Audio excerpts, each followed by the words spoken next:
Coming up on this edition of Speed Chronicles, the best racing I've seen all year. Zig Media presents Speed Chronicles with Todd Lewis, powered by Rev TV. Thanks for tuning in. Thanks for checking out this week's edition of Speed Chronicles. We do it every week on Wednesdays. Check it out on the Rev TV YouTube channel. Check it out on your favorite podcast platform. Please hit the like and subscribe button, share it around as well. So, best racing I've seen. Are you intrigued? Formula One? No. IndyCar? Well, there's no racing. We do have news about the schedule, though. NASCAR at Bristol. Was that it? Sure wasn't. I will tell you right now, the best racing I have seen all year, especially highlighted by the closing laps of the NASCAR Canada series at Delaware Speedway this past weekend. It was genuine. It was intense. It was a hard battle. It was as hard a battle as you'll ever want to see. It was two drivers absolutely hanging it out, 100% effort. Those that were in the stands, those that were watching on the coverage, really enjoyed it, me included. To get there, witness it, be part of it, it was fantastic. It was the best racing I have seen all year. So much talk about, well, was that a good race? Did we like that race? In all series, doesn't really matter which discipline you want to follow. Drivers talk about, oh, well, here we go. Knock somebody out of the way. That's how passes are made. It's frustrating. It's the NASCAR way, if you will. It's tolerated far too much, in my opinion. I'd like to see much less of it.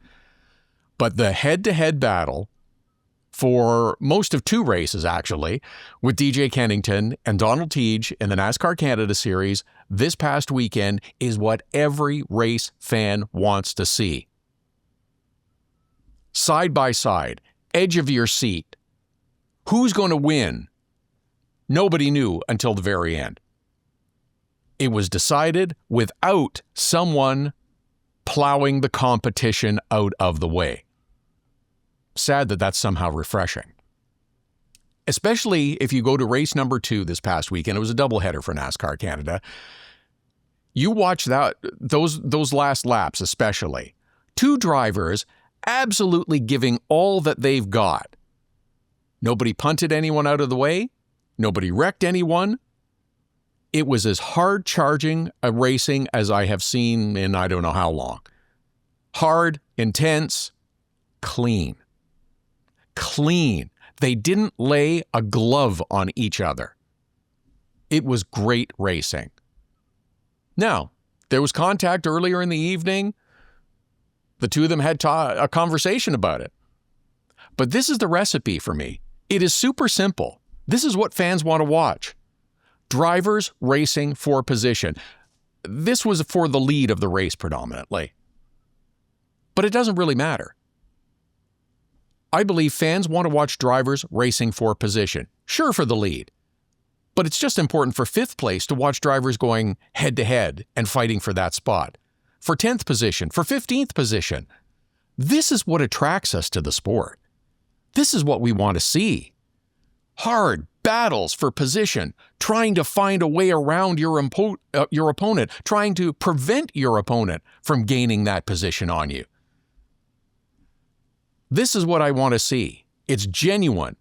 Not every race is going to be a nail-biter down to the last possible moment as to decide who the winner is going to be, but it's genuine versus the manufactured green-white checker finish, for instance. The NASCAR playoffs, everybody knows how I feel about that. Instead of trying to create a moment within the structure of a race, it's genuine. The competition allows for it. It's officiated properly.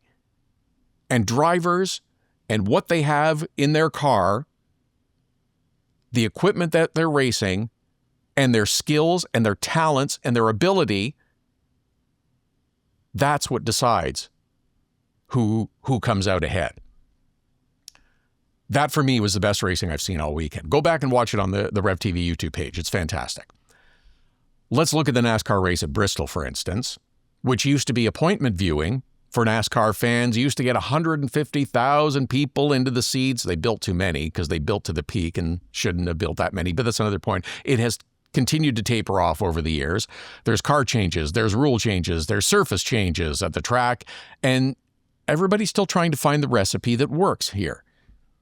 The next gen car, the name that they have saddled this with, isn't particularly good on this half-mile track, the last grade Coliseum, if you will.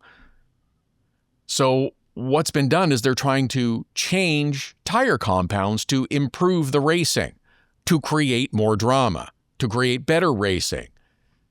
Create isn't the right word. Manufacture drama is what they're trying to do. That's the wrong approach. Look, you've got something that isn't working in the best way for this track. And there's lots of questions about the next-gen car and this kind of track and others. I understand that you want to create ways to shake things up, and that makes sense. Having tires deteriorate, it doesn't really solve the problem, though. It manufactures a workaround. Some say that the Bristol race was a really good race. We had lean changes. We had conserved tire strategy. Isn't that kind of the same as fuel conservation strategy that everybody seems to dislike? What's the difference if you're holding back to save fuel or if you're saving tires? I'm not suggesting that you go balls to the wall 500 laps either. You have to pace yourself over that longer distance and that longer race, especially when that is that intense on a half-mile track.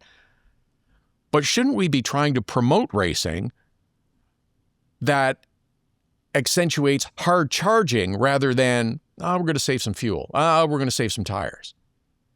That seems to me a better approach.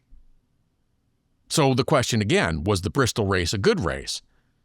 14 cautions for 147 laps.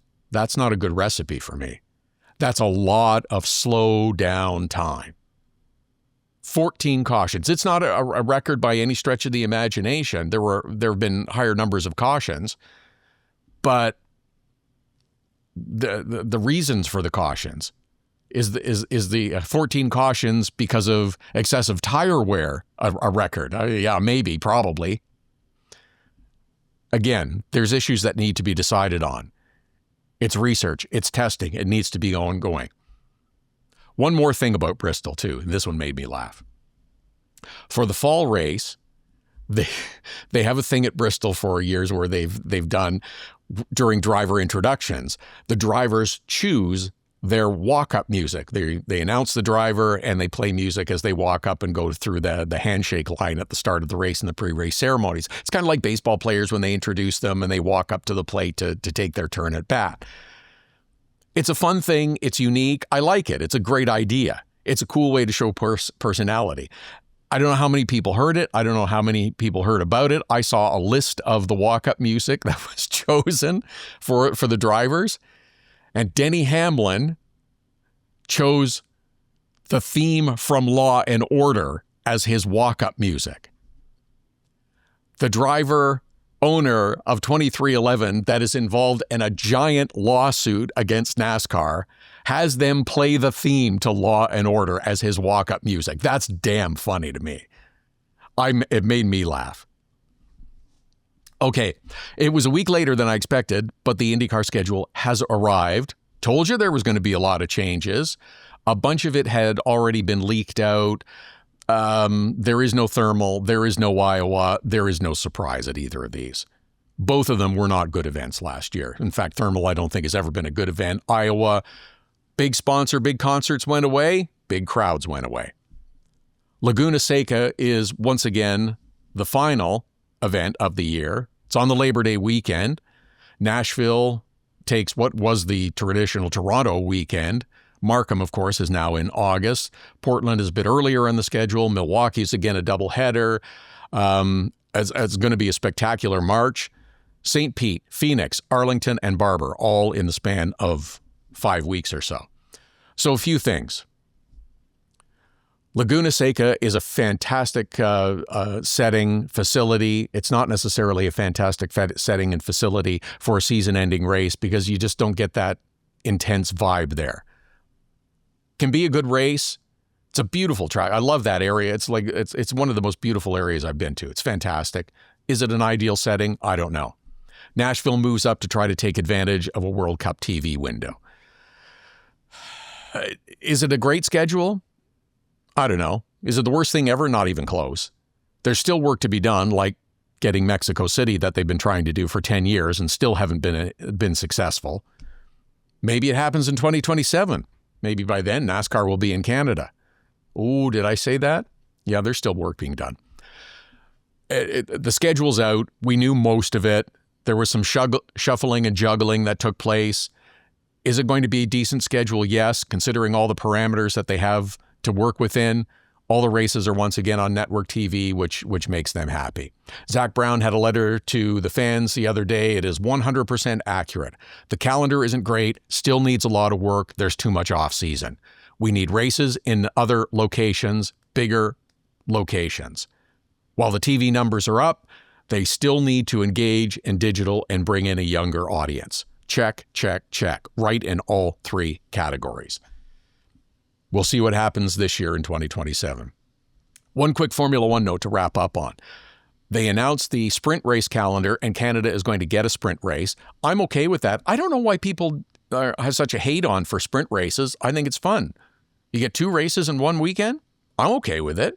Short, fun, intense sprint race. And also, they announced the start time of the Canadian Grand Prix is going to be 4 p.m. Eastern Time, which should fit in pretty nicely with the completion of the Indianapolis 500 the same day. Remember, Canadian Grand Prix moves up next year, and it should end before the start of the NASCAR race in the evening in Charlotte. So once again, we will have the 3 races back to back to back, but just in a slightly different order. Smart move by Formula One.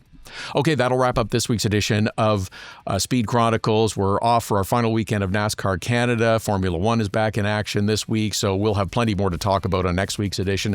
Please, again, hit the like and subscribe button and share along as much as you like. Have a great week of racing.